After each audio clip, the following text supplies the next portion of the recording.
Maik wishes you well. Once Maik got in trouble in Riften and fled to Windhelm. It is good that nobody there cared. Maik can travel fast across the land. Some lazy types take carriages. It is all the same to Maik. Maik once walked to High Hrothgar. So many steps, he lost count.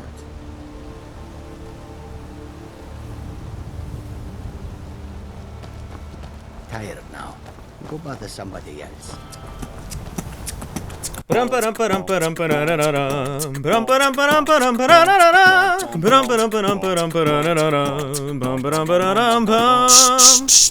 Hey everybody, it's Tim. Welcome to Quick Play. Tonight I'm playing some Skyrim. Tonight I just wanted to talk about something along the lines of what I've been talking about in the past on these Quick Play episodes with like world building and such things. I talked about it in Portal 2, and I talked about it a little bit in the Half-Life Highway 17 video. Today I wanted to talk about a specific area in Skyrim. Skyrim is an RPG, and therefore it's very important that it's immersive. And I think half the reason why Skyrim has been around so long and like people still play it, even though it came out in 2011, it's such an immersive game. They did a very good job with it. So what I wanted to explore today is not necessarily the entirety of Skyrim, but specifically one piece that always kind of stood out to me. Yeah, I know, very similar to the Half-Life video, but hold your horses. This is different. Today I want to talk about the 7,000 steps that lead up to High Hrothgar. I don't even want to talk about Hrothgar itself. Actually, funny story, Hrothgar is actually the name of a character in Beowulf. Just thought that was interesting. But anyway, yeah, High Hrothgar. I think everybody knows the story of High Hrothgar, right? So you're futzing around Whiterun. There's a dragon attack. So you go fight the dragon, and then you're walking back. You're ready to go talk to big boy Balgruuf, and then the Greybeards are hollering at you, boy, from up in the mountains, and they're saying like Dovahki, and you're like, oh crap, I'm being called upon. So you go up to big boy Balgruuf, and you're like, listen, man, I just heard this. So what do you guys say? And then he tells you this. So what happened at the watchtower? Was the dragon there?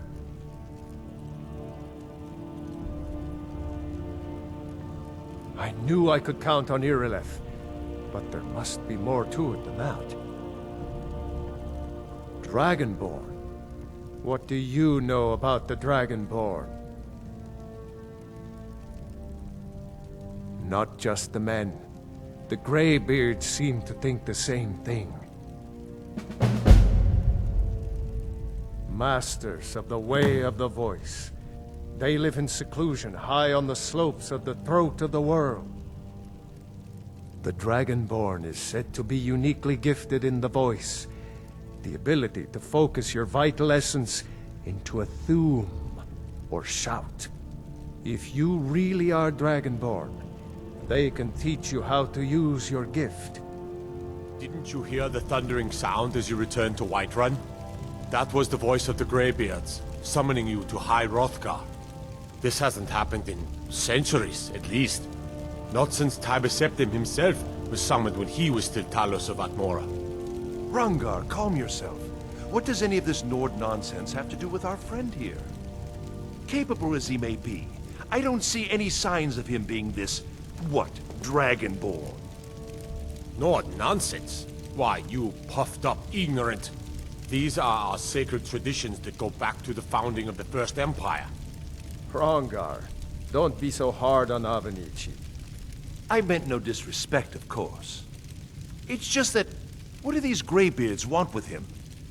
That's the Greybeard's business, not ours. Whatever happened when you killed that dragon, it revealed something in you, and the Greybeards heard it. If they think you're Dragonborn, who are we to argue? You'd better get up to High Hrothgar immediately. There's no refusing the summons of the Greybeards. It's a tremendous honor. I envy you, you know, to climb the 7,000 steps again. I made the pilgrimage once. Did you know that? High Hrothgar is a very peaceful place. Very disconnected from the troubles of this world. I wonder that the Greybeards even notice what's going on down here. They haven't seemed to care before. No matter. Go to High Hrothgar. Learn what the Greybeards can teach you. So now you gotta make your way over to Ivarstead, and then up from Ivarstead, up the mountain, the throat of the world, up to High Hrothgar to speak to the Greybeards.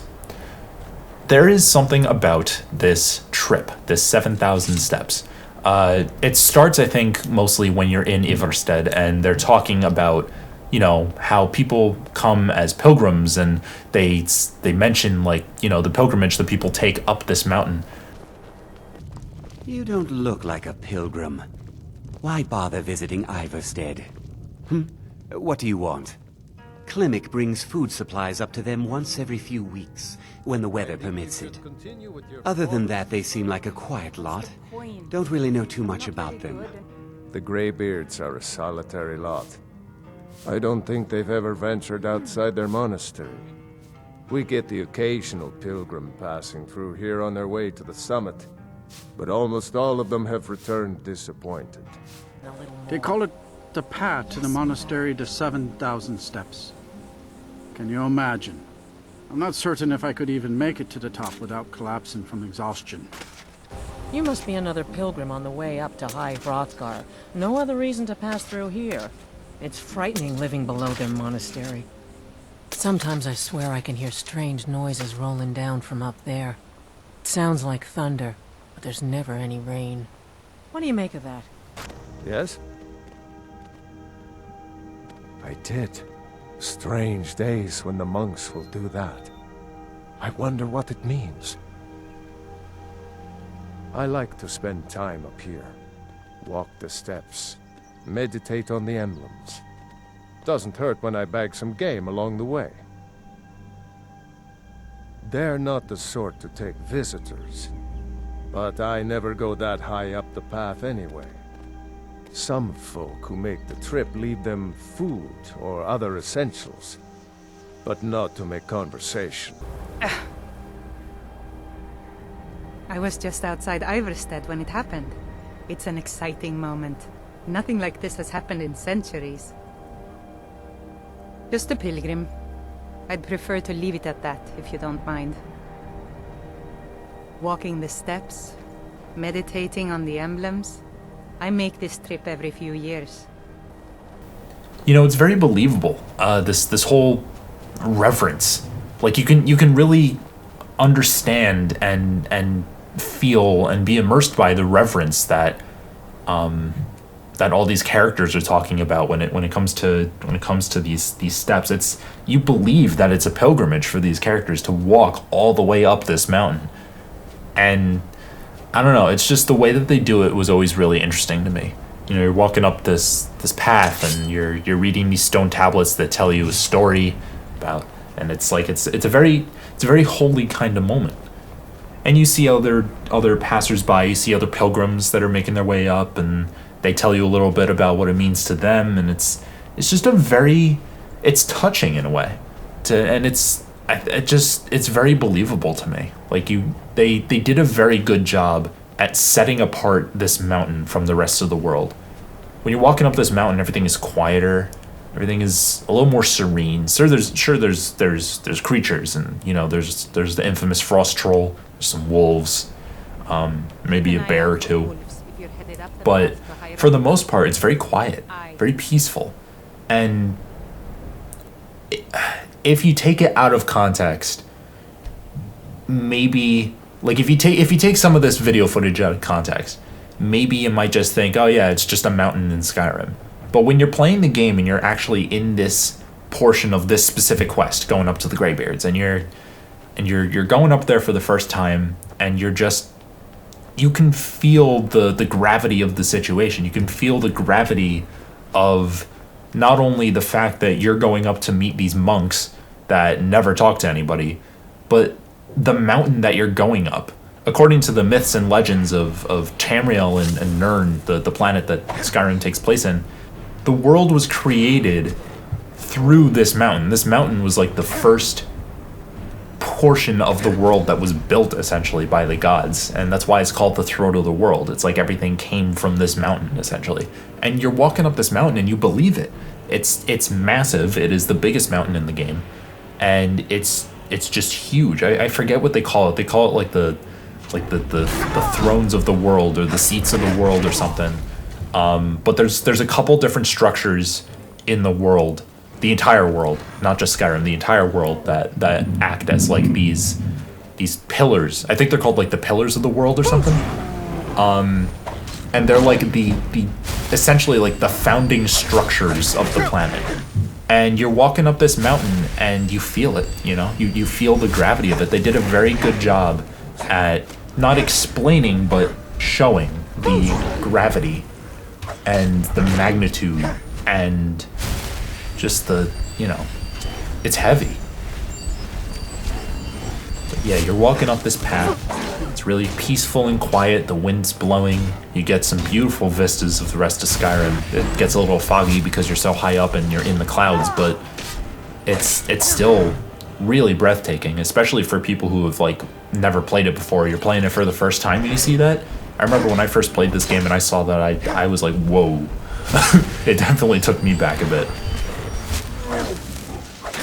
I don't know, I just felt like I should make this episode because this always stood out to me. It was just always like an example of a game doing this kind of thing right, because I can't really think of many other games or even films where, and there probably are, and I'm probably not thinking of them, but I don't know, this just stood out to me as one of those examples where the game or the film or something, or even the novel, shows you the absolute magnitude of the situation, and subtly. Like, it's not like, obviously you get a lot of the details from the characters that are talking about it in Iverstead and everything else, but it's like just actually being there, it's so subtle, but you feel the, I keep saying the same word, but you feel the magnitude of where you are.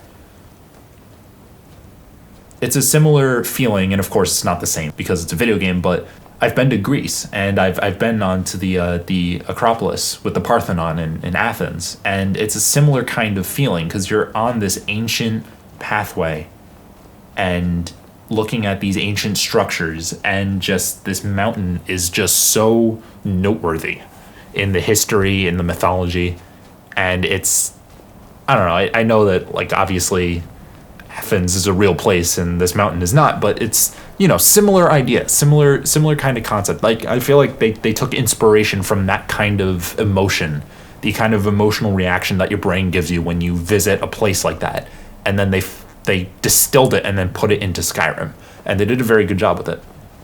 This has always been one of my favorite parts of the game. Granted, I've never actually beaten Skyrim.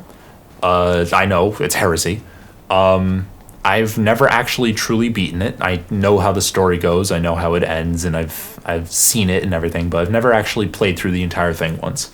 But I've played the beginning of it many times. I love making characters, I love exploring the world, I love all of the hidden detail and the depth to it. I mean, there's a reason why Hod Towered keeps re-releasing this thing.